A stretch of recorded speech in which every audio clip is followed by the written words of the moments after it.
प्रकरणावरून मुख्यमंत्री देवेंद्र फडणवीसांनी विधानसभेत निवेदन दिलंय। मुख्यमंत्री देवेंद्र फडणवीसांनी या घटनेचा घटनाक्रम सांगितलाय। सोमनाथ सूर्यवंशीला कोठडीत कुठलीही मारहाण झालेली नाही असं मुख्यमंत्री देवेंद्र फडणवीस म्हणाले।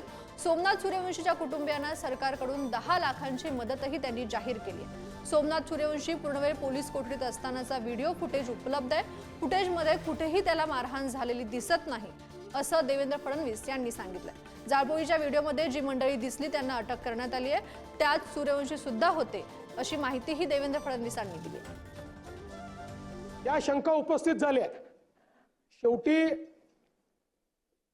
शंका जर उपस्थित झाल्या असतील तर त्याचं निरसन झालं पाहिजे, केवळ एकतर्फी होऊन चालणार नाही। आणि म्हणून या सगळ्या प्रकरणाची न्यायालयीन चौकशीही केली जाईल।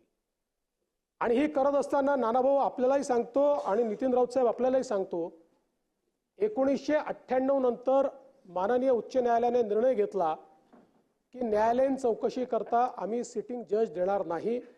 आपण त्यांना पत्र पाठवतो, ते रिटायर्ड जजची नावं पाठवतात, त्याच्यावरच आपण न्यायालयीन चौकशी करतो। तशा प्रकारे जे काही संशय याच्यात तयार झालेले आहेत त्या संशयाच्या संदर्भातली न्यायालयीन चौकशी ही निश्चितपणे केली जाईल। या संपूर्ण प्रकरणामध्ये अनेक शंका या तयार झालेल्या आहेत। पहिल्यांदा तर जरी त्या सगळ्या प्रकरणातले ते आरोपी असले तरी देखील गरीब समाजाचे आहेत, वडार समाजाचे आहेत, मागासवर्गीय आहेत। आणि म्हणून पैशाने काही कोणाचा जीव परत येत नाही, तथापि त्यांच्या कुटुंबाला 10 लाख रुपयाची मदत ही राज्य सरकारच्या वतीने केली जाईल।